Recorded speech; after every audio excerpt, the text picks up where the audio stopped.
What's up? It's about time you come by and check this place out.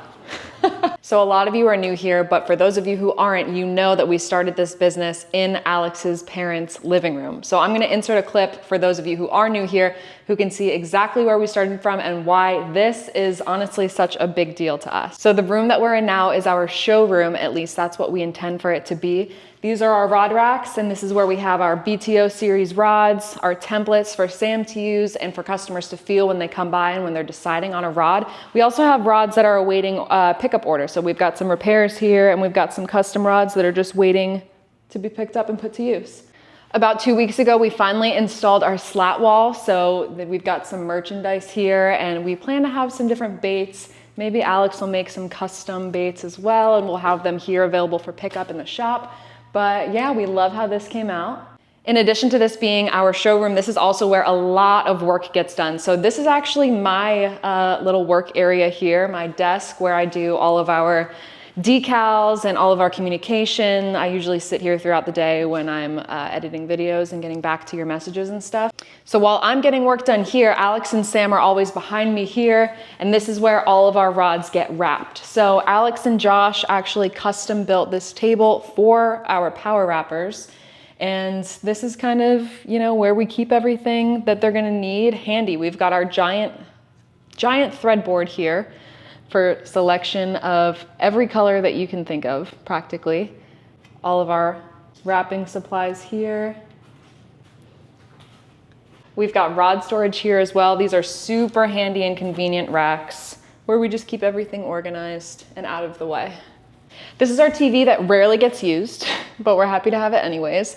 And another very fun project that we worked on was this kind of like Senko Sticks community table where we just have pictures and articles about our anglers and, you know, people who use our rods, and this nice vintage Lake Okeechobee map that a lot of people like to come and just look at and talk about. Back when we used to have hydrilla on the lake. Wow, what nice times to reminisce on.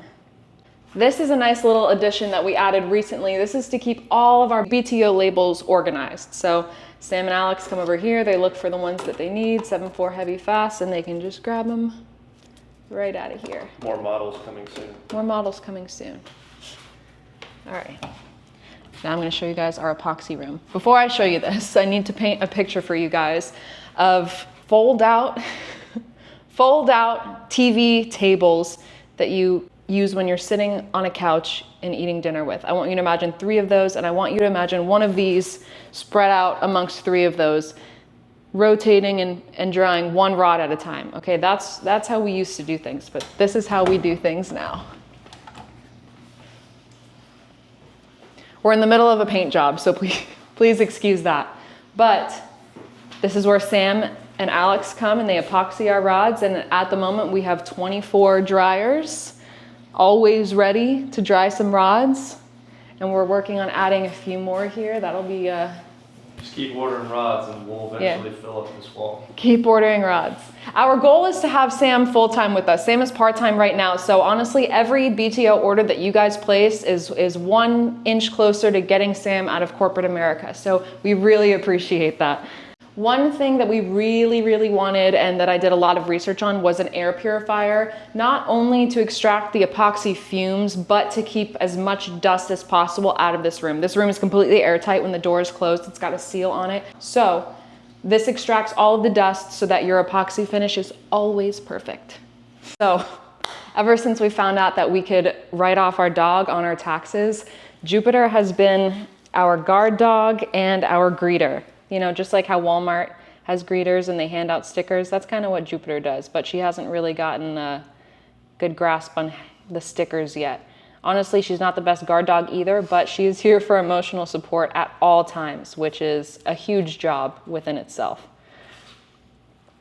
She doesn't even care. Somehow I'm just noticing that we have yet to remove all of these stickers on our glass door, but we will do that very soon.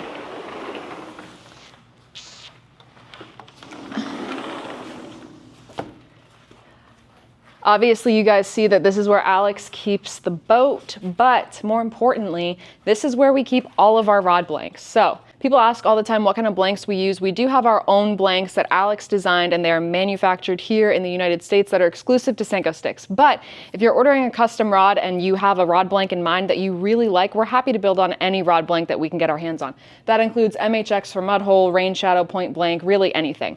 But what's super cool about our rod blanks, and something that you'll notice if you look down here, for example, this is our Chatter Trap blank.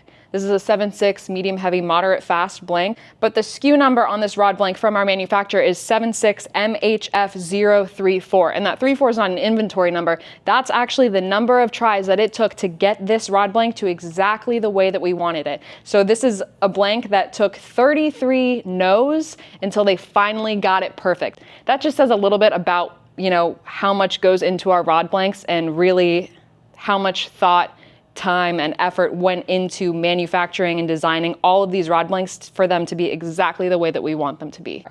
Lastly, this is our messy room, to be honest. This is where we keep everything, but this is where all the reaming and gluing gets done as well. To be honest, this is my least favorite room. I don't know what it is. I think it's the super bright lights. I don't know if I have a medical condition. Alex says that I have LBS, also known as little bitch syndrome. So it's really something that I just probably need to get over. But in the meantime, I will, as quickly as possible so that I can get out of here, give you guys a little rundown on this room. This is the G2 Power Wrapper from Mud Hole. This is where we cut and sand all of our custom EVA grips. And if someone wants a certain size shape, cork grip as well. These are all of our guides, tips, trim rings. What else do we got here? We got some butts and just some miscellaneous stuff. Look at all these guides. We try to keep as many things on hand as possible for a number of reasons, but as you can see here, we've got full cork grips, we've got split grips, we've got colored carbon fiber grips, EVA foam grips, all different kinds of colors and patterns. And another air purifier to extract the dust. Deflection chart. We also have a deflection chart. There's a lot of stuff on here, a lot of numbers, but really what we use this for is to put two blanks side to side, especially when someone comes to us with another rod, usually a rod that's no longer able to be manufactured or out of production, and someone says that they want us to build a rod to match it. So what we'll do is hang the same amount of weight from the tips here until we get the bend to be identical. Obviously, these are just two rods. This is not like an identical rod that we're working on, but that is what the deflection chart is for. This is a very important area, even though there is no AC in this area, and I'm usually sweating a ton here, but this is where I package all of the rods that go out all across the country. Just last week, we added Maine and Nebraska to our list of states that we have rods in, so we are super excited about that. But this is where I get all of that stuff done. It's really unorganized right now. This really isn't like part of what I wanted to show you guys, but it's part of the process, so thanks for watching.